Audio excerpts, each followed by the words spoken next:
I knew something was wrong the moment Karen strode into the Oak Ridge Estates clubhouse lobby like she owned the whole damn neighborhood. Slick blonde bob haircut sharp enough to cut paper. Louder-than-life designer heels clicking across the marble like she was marching in a battle. And that wide, arrogant grin HOA presidents where when they think every lawn in America owes them a standing ovation just for existing. She didn't shake my hand. She didn't even glance at the community bulletin board plaster with notices about the upcoming block party or the new flag policy she'd already started pushing. Just planted herself in front of the reception desk like she'd already conquered the board and announced too loudly for the quiet morning. Who's the dinosaur with the Rolodex? This isn't 1987. I didn't even look up. Just slid the final renewal memo for the Whitaker landscaping contract into its protective sleeve and kept organizing the tabs by legacy tier, the way I had for 14 straight years. I'd seen cocky board members come and go in this sleepy little corner of suburban America, but this one smelled like trouble with a capital T and a side of petty fines. She strutted toward the community room, all puffed up chest and self-importance, muttering to the board treasurer loud enough for me to hear, "If we want to modernize this place, we need to cut dead weight. People still using paper are dead weight." I smiled on the outside, but my hands tightened on the edge of the folder until the knuckles went white.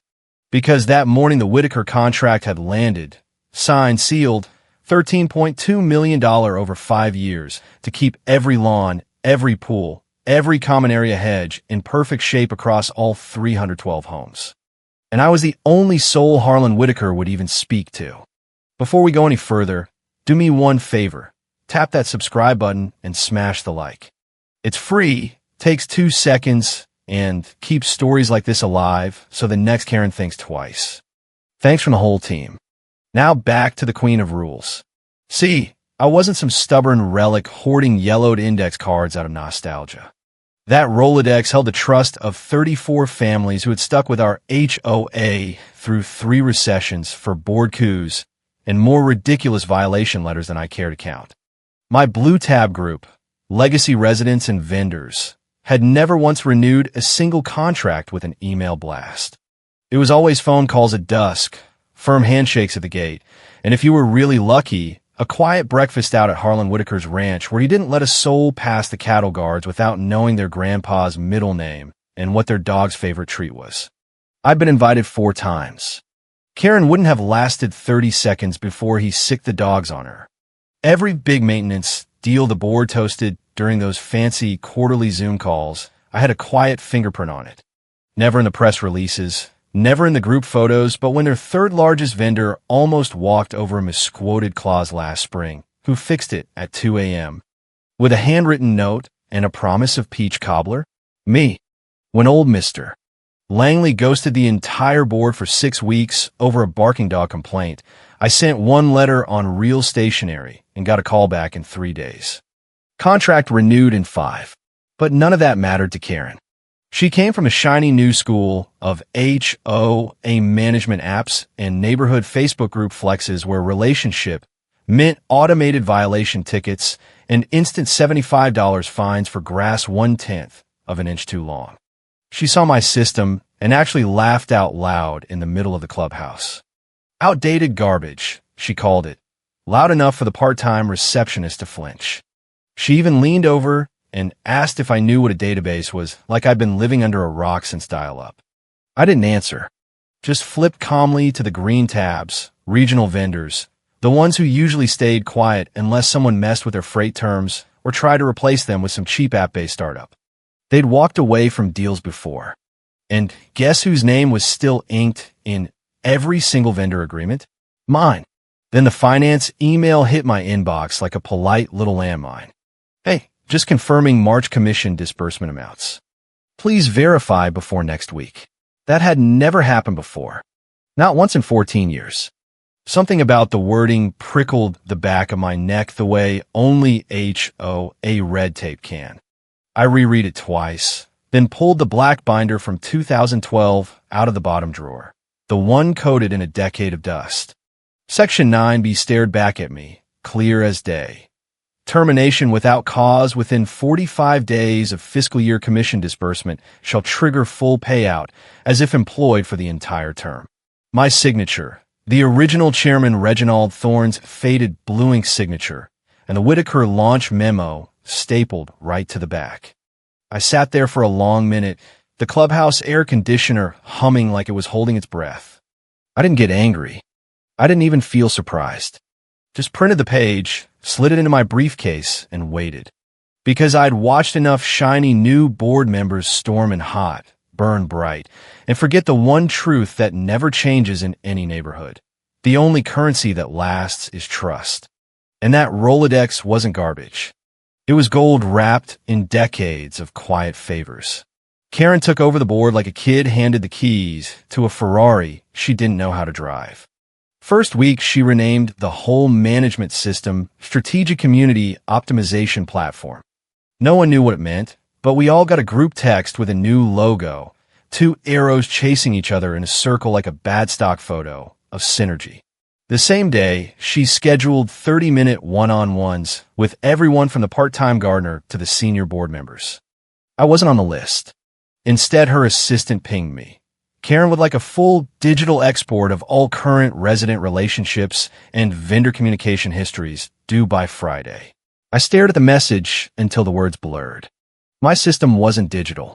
It was tactile, intentional. Rolodex cards with pen scratches and thumbprints, memos written on the back of grocery receipts, handwritten notes that said things like "Don't mention the divorce, bring peach cobbler to Mrs. Jenkins' annual review," or Mr. Langley hates Zoom. Always let him speak first about his late wife. None of that fits in an app. I walked into her glass-walled office, the one she'd redecorated with motivational posters about efficiency, and set the blue tab section on her desk. "What's this?" she asked, barely glancing up from her laptop. "My resident and vendor files. You asked for a summary." She flipped one card, then another, and scoffed loud enough to echo. "This looks like my grandma's recipe box." "That's because your grandma probably cooked with care," I replied softly. She laughed, the mocking kind, not the amused kind. "Seriously, this is how you've been managing contracts worth millions?" "No," I said, meeting her eyes. "This is how I've maintained relationships that have been worth millions every single year since before your HOA app even had a login screen." She pushed the box back like it might give her cooties. "We're moving forward, not clinging to the past." "Forward is fine," I told her. "Just make sure you know where your feet are planted first." She didn't answer, just waved her hand and turned back to her screen like I was a minor pop-up she could close. That afternoon, another finance email landed. "Hi, just checking. Have you finalized your Q1 projection for commission? Please respond by end of week." March commissions didn't close until mid-month. No one had ever asked me to project early. I sat back, reread it 3 times, then opened the old manila folder in my bottom drawer. The original offer letter from when Reginald Thorne personally hired me. Section 9B again, the same fuse waiting to be lit. I printed 2 copies. One went into my purse, the other into a legal envelope addressed to my attorney. Not because I knew exactly what Karen was planning, but because I'd seen this exact dance before in enough HOAs to recognize the steps. Strip the old guard, cut costs before the big payouts hit, make a spreadsheet to impress the annual meeting. They always forget who built the very foundations they're standing on. I started packing things slowly, quietly. The good pen. The real notebooks, not the branded ones with the new strategic optimization logo. My backup phone charger. And the framed photo of me shaking Harlan Whitaker's hand at the West Texas Summit back when Karen was probably still posting filtered selfies in college. Let them try. Let them file me under legacy cost. I had my claws and 34 families who didn't trust logos or apps. They trusted me. The meeting invite came through with no subject line, just alignment check-in, room 3C. That was classic Karen. Keep it vague so no one panics until the trap is already sprung. I showed up 5 minutes early out of habit. The room was empty except for a half-drunk oat milk latte and Karen's laptop already open to a Google Doc titled Phase 1 Staff Streamline. No chairs had been moved. She wanted everyone standing like some corporate TED Talk. When she finally walked in, she didn't greet me. Just swiped her badge, let the door click shut, and nodded once like we were about to discuss world peace. I stayed standing. "You've been here a while," she said, pacing slowly, arms folded in that power pose she must have practiced in the mirror.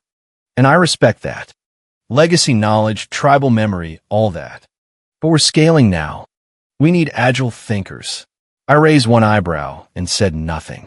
She reached down, grabbed the Rolodex I had left in her office 2 weeks earlier, still untouched, and without even glancing at the cards, dropped it straight into the recycling bin by the door. It landed with a thick, uneven thunk. Plastic cracked against cardboard. She smiled like she'd just performed a public service. "This isn't the 90s, she said, voice too casual for what she was doing. "You're done. No HR rep, no formal write-up, no severance summary.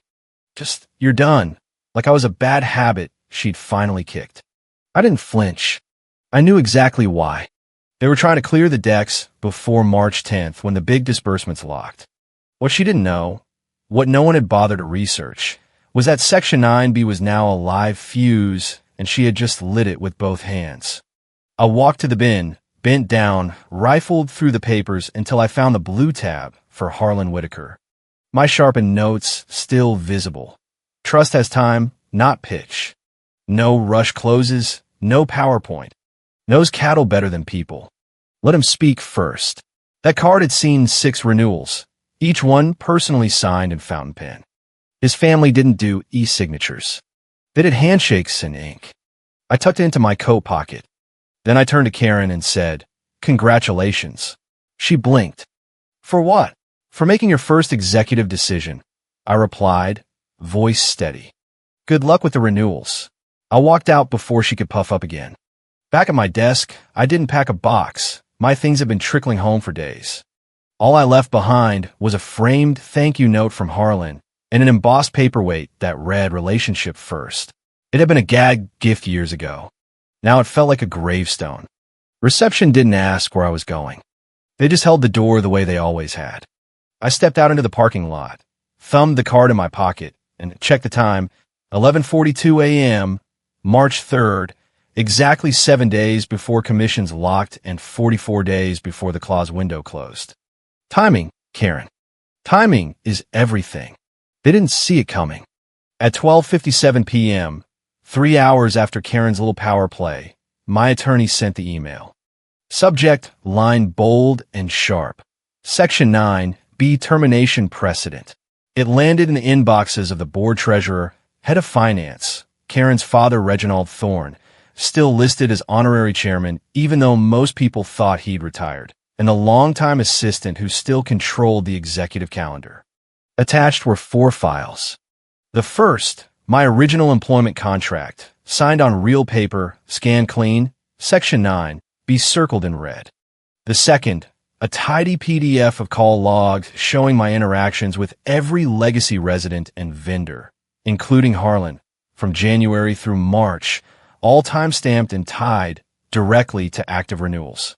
The third, the string of finance emails confirming projected commission amounts, including their own analysts admitting the Whitaker renewal was expected before the March 10th window. And the fourth, a breakdown of my year-over-year bonus history, revenue impact of my resident base versus the new agile leads. Proof that I wasn't just another headcount. They were trying to stiff a legacy asset days before her check cleared. I can only imagine the silence that hit the boardroom, like a stomach drop in a room full of fluorescent lights and too dry air. The rhythmic clack of keyboards halting mid-stroke as someone opened a file they thought was routine and realized it was a bomb. Because Karen, in her infinite wisdom, hadn't just fired the neighborhood's memory. She'd breached a contract signed by her own father with terms so specific they might as well have come with a countdown clock. March 3rd termination, March 10th disbursement, the exact 7-day gap the clause warned about.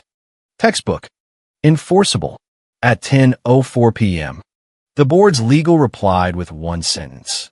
"We're reviewing the terms and will respond shortly." At 10:06 p.m. My attorney sent the follow-up. We'll consider waiving punitive damages and breach penalties if the full amount, base commission plus historical bonus average plus 6.5% interest, is wired within 5 business days. No emotion, no threats, just cold numbers that turned Karen's smug grin into a very expensive mistake. And here's what made it worse. Reginald Thorne's name was still on every document. His signature on the contract, the bonus logs, the vendor memos. Karen hadn't even realized she'd cut off someone tethered to her own father's pen. By 2:15 p.m. the next day, I got the first text. Not from HR, not from legal, but from Carol and board support. They're all locked in the conference room. Haven't seen legal look this pale since the pool renovation lawsuit. What did you do? I replied simply, read the footer of my contract. 2 minutes later, oh my God, they could have just paid you in March like always. Quiet clean. Legacy checked off the list. But no, they wanted a headline for the restructure memo. They wanted to show the annual meeting they could cut costs, streamline headcount, modernize the team. So they chose optics over understanding, flash over function. And in doing so, they triggered a clause no one had read in 13 years, but one I kept in a folder marked if they ever forget. Karen forgot. Now she was going to remember. By 3 p.m., every door on the executive side of the clubhouse was shut. The kind of shut that says careers were being triaged behind soundproof glass. Legal was in full scramble mode, not just reviewing my file, but every single legacy agreement that had ever crossed Reginald's desk. They tore through the old archive boxes like it was a crime scene. Sweat on brows, jargon flying, fear crawling up the spine of anyone who had ever approved a disbursement without reading the fine print. And what do they find? Nothing. No second clause, no twin agreement, no fallback precedent. Section 9B was a unicorn. One-time inclusion hand-cut by me and Reginald during those late-night 2012 negotiations after I landed the Whitaker deal. Back then, the board wanted the contract so badly they agreed to anything as long as I got Harlan's ink. It was buried in the appendix titled Continued Employment Assurance in High-Yield Contract Years. No one had touched it since. Karen hadn't even looked. She fired me cold. No review, no audit, just vibes and arrogance. At 3:19 p.m., finance finally ran the numbers. The commission I was owed for Q1 alone, Whitaker, the Grady Pool maintenance rollover, and early Elmsworth tools, came to $1.4 million. Add historical bonus average, $540,000. Add penalty interest from the clause, another $280,000. Total liability, $2.122 million. That's the kind of number that makes board members call each other in hushed tones. The kind that makes the annual meeting agenda suddenly need an emergency addendum. The kind that makes a father sit back in his chair and mutter, "What the hell did my daughter just do?" But the real fallout had nothing to do with the money. It had everything to do with trust. Because the legacy residents and vendors weren't just names on an invoice. There were people who called my direct line on birthdays, sent handwritten Christmas cards, told me when their daughters got married or when their CFO got arrested or when a new buyer from corporate didn't understand cattle futures. People who did business on stories, not slide decks. And those people were about to find out I was gone, not retired, not promoted, fired with no warning, no handoff, no goodbye call, just erased. At 3:42 p.m., an email went out from Karen's office. Subject, client reassignment, legacy accounts. It hit my old inbox, which they hadn't disabled yet. I read it with numb fascination. It listed 16 accounts, all blue tab, all mine. At the bottom, a cheerful line. Your new point of contact is Bethany Weather, Strategic Community Coordinator.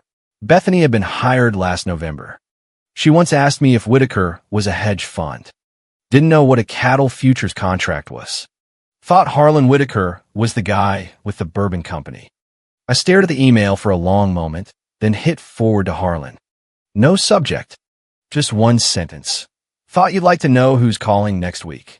At 3:47 p.m., his office responded, "We're still on for Thursday." I replied, "Good." They wrote back, "Mr. Whitaker doesn't take meetings with strangers. Panic was spreading through the clubhouse hallways. But I was calm because while they were searching files and praying no other contracts had landmines, I was sitting with the one thing they could never download, replicate, or fake, the residents' trust. And they had just fired it. By 3:55 p.m., the temperature in the glass-walled executive suite had dropped 10 degrees. The chief of operations, Warren Ellis, an old-school tactician with a comb-over sharp enough to slice deli meat, stood frozen at the printer, holding a single piece of paper like it had personally threatened his 401k. It was an email 6 weeks old. Subject: Ranch Renewal Meeting Confirmed from Harlan at whitakerholdings.com to me. Timestamp 7:06 a.m. Monday. Sent with the office manager's little smiley face signature. Warren's hand trembled just enough to betray him as he carried it into the war room where legal, finance, and Karen were trying to triage the $2.2 million fire I'd quietly lit under their chairs. He slapped the paper down and said, "This was for today." Karen leaned in, read it once, blinked. "Wait, that's today." Today? For a clock in the lobby. Warren didn't answer. Just looked at the ticking wall clock like it was counting down to their funeral. Harlan Whitaker didn't do Zoom. He didn't do scheduling apps. He didn't circle back. He did paper. He did direct lines. And he only renewed contracts after looking someone in the eye and shaking their hand. My hand. And now I wasn't on payroll. There was no meeting room booked, no agenda, no presentation deck, no sales lead assigned. They had fired the one person Harlan trusted. Not because I'd failed, but because I had too many handwritten notes and not enough slide animations. Karen's face had gone pale. The kind of pale that makes you realize you've not just screwed up, you've insulted a man who could cost you the entire quarterly forecast. Warren tried to spin it. We can pull Bethany in, brief her, prep notes, get her downstairs for the meet. Karen shook her head before he finished. He doesn't know her. They all stood still for a moment, staring at the email like it might change if they blinked hard enough. At 3:55 p.m., Karen called it. Is she still active in the system? The voice on the other end asked who. Silence. Then finally, her. Another pause. Yes, but her account logged shows she's still online reading emails. Karen swallowed hard. Get her badge deactivated. And that's when Reginald Thorne walked in. No knock, no announcement, just that heavy, unmistakable footfall of a man who hadn't been seen in the building since Christmas. He looked around the room. No one spoke. Then he pointed to the paper still sitting in front of Warren. What's that? Karen answered too fast. Just an old vendor meeting, nothing critical. Reginald picked up the page, read, paused, then raised his eyebrows. Whitaker. Karen didn't answer. Reginald looked around the room again like he was trying to decide whether anyone in it still knew what neighborhood they were managing, then softly, almost too calm to trust, who's meeting him? Again, no answer, because everyone already knew. No one. Harlan Whitaker was about to walk through the doors of the Oak Ridge Clubhouse expecting a handshake, and the only person whose hand he'd ever shaken there had been fired that morning. At 4:02 on the building's sliding doors parted like a curtain at a very quiet funeral, and out of the black SUV stepped Harlan Whitaker. Same weathered felt hat. Same boots that probably cost more than Karen's entire outfit, but had the mileage of 1,000 contracts behind them. He didn't rush. Harlan never rushed. He moved like the world waited for him, because in his world it did. Inside the lobby it got quiet. Reception stopped mid-sentence. An intern froze with a latte tray halfway to the counter. Even a security guard stood a little straighter. Harlan scanned the space once, not impatient, just collecting. Then his eyes found me. I stood near the directory board. No badge, no briefcase, just me. Coat folded over one arm, Whitaker card still in my pocket. He walked straight over, didn't even glance at the polished floor or the abstract art the board had spent $30,000 installing last quarter. He held out his hand. You ready? There was weight in that question, not just about the meeting, about everything. I took his hand, steady as ever, and said, I was fired this morning. His grip tightened just slightly. Fired. I nodded once, then turned just enough to gesture toward the elevators where Karen stood with a tablet in one hand and a face that didn't know whether to wave, hide, or vaporize. Harlan followed my eyes, took one step closer. "Who fired you?" he asked, voice low, carrying like distant thunder. I tilted my head toward Karen, said nothing. Harlan stared at her for a long moment, long enough for 3 people to slowly back away from her general vicinity. Then quietly, like he was asking if the kid had just kicked a fence full of bulls. "Miss, did you just cost yourself a landscaping deal?" Karen tried to smile. "Mr. Whitaker, I wasn't aware you two had." "No," Harlan cut in. "You weren't." Reginald appeared at that exact moment. Must have been watching from the mezzanine. He descended the steps without ceremony, suit jacket folded over one arm, jaw set like someone had just told him the will had been changed, and he wasn't in it. "Harlan," he said, try to inject calm. "Don't," Harlan replied. Not angry, not loud, just final. "Walked in here expecting a meeting," he continued. "Instead, I find the only person I trust in this whole damn neighborhood, standing here without a badge." Reginald said nothing. Harlan turned back to me. "You still got the numbers in your purse?" I said yes. "Let's go." And just like that, he turned and walked out. No meeting, no renewal, no second chances. As the doors closed behind us, I glanced back once. Karen still rooted to the floor, blinking like she'd been hit with a cattle prod made of ice water regret. She wanted modernization. Instead, she got a masterclass in what legacy actually meant. And the $60 million handshake, it walked out with me. The conference room on the second floor sat fully staged. Mahogany, table gleaming, fruit tray sweating under the recessed lights. 3 binders stacked neatly with Harlan's name embossed in silver. Bethany had even printed out a last-minute, "Welcome, Mr. Whitaker," sign using a Canva template. It sat untouched at the head of the table, hopeful and humiliating. At 4:26 p.m., the receptionist called up to ask if the meeting had moved locations. By 4:40, one of the interns, Trey, always overdressed, was sent to check the lobby. He came back pale. They left. Silence. No one asked who they meant. Everyone already knew. By 5 o'clock, legal had redlined 4 versions of a clarification memo they hoped could be passed off as a misunderstanding legacy realignment in vendor partnerships. They called it internal systems migration. All fluff.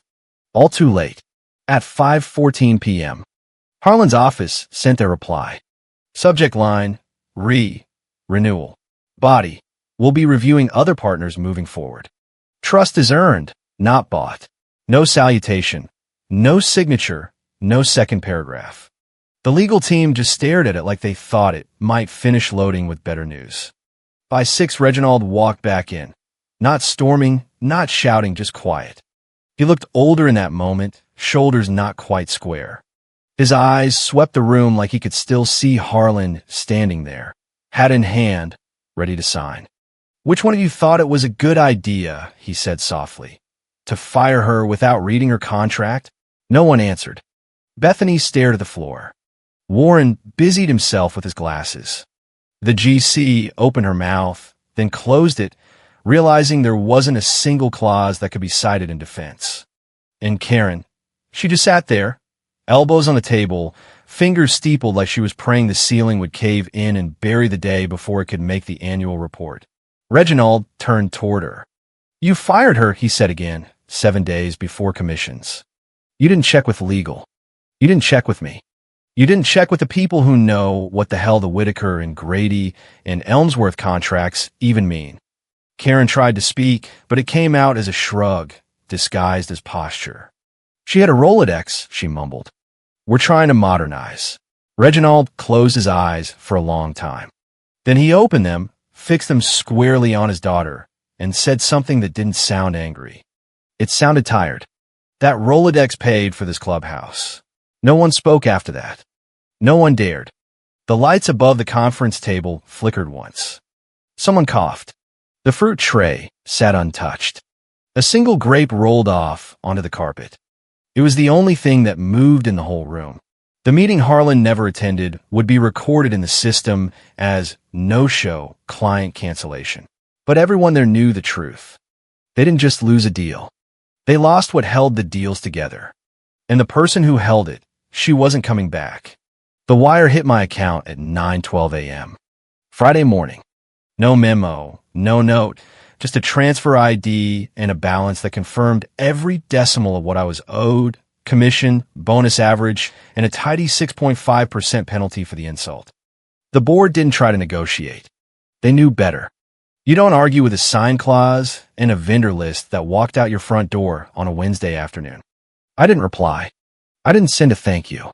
I just closed the banking app, finished my coffee, and watched as movers rolled the last of the filing cabinets in my new office, Suite 204, second floor, directly across the street from the clubhouse I used to call home. Window view faced their lobby. I didn't plan that, but I didn't mind it either. Harlan was the first to call. He didn't ask if I had time. He just said, "You got your own shingle now?" "I do." "Good. I prefer independence anyway. Too many layers over there now. Got a proposal ready. It'll be on your desk by end of day. You still use those cards?" I smiled. "Always." "Good. Call me if you need anything." He hung up. 2 hours later, Grady Oil emailed me directly. "Heard about the transition. We'd like to keep working with you if possible." By lunch, Elmsworth Tools was on the phone. The CEO, not a rep, not a liaison, the CEO said, "Tell me what we have to sign to keep you in our corner." I hadn't even announced anything yet. No website, no press, no LinkedIn post full of forced inspiration. Just word of mouth carried on the quiet current between decision makers who didn't care about logos. They cared about who showed up when the deal was on the line. And me, I just got back to work. No revenge campaign, no expose, no anonymous blog post with a headline like "Why Women Over 50 Still Outperform Your App Obsessed Board." I didn't need to. I bought a new Rolodex, leather-bound, cream inserts, same color-coded tabs as before. Green for industrial vendors, yellow for tech, red for headaches I probably shouldn't take on again, but probably would. And blue. Blue is still for legacy. Same names, same notes, just under a different roof. And under the first blue tab, Harlan Whitaker, I added a sticky note, the kind you leave for yourself, not to impress anyone. It read, "Let the young ones run fast. I'll walk with the ones who remember." Because I didn't build my reputation on trends or tech stacks or executive vanity hires.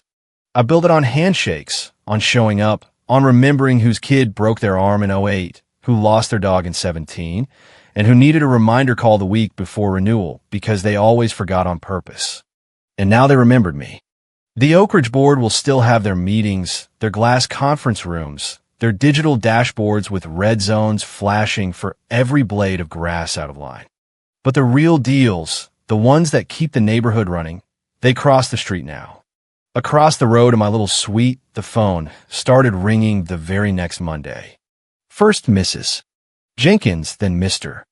Langley, then half a dozen more who'd rather pay me a modest consulting fee than deal with Karen's new violation app fines.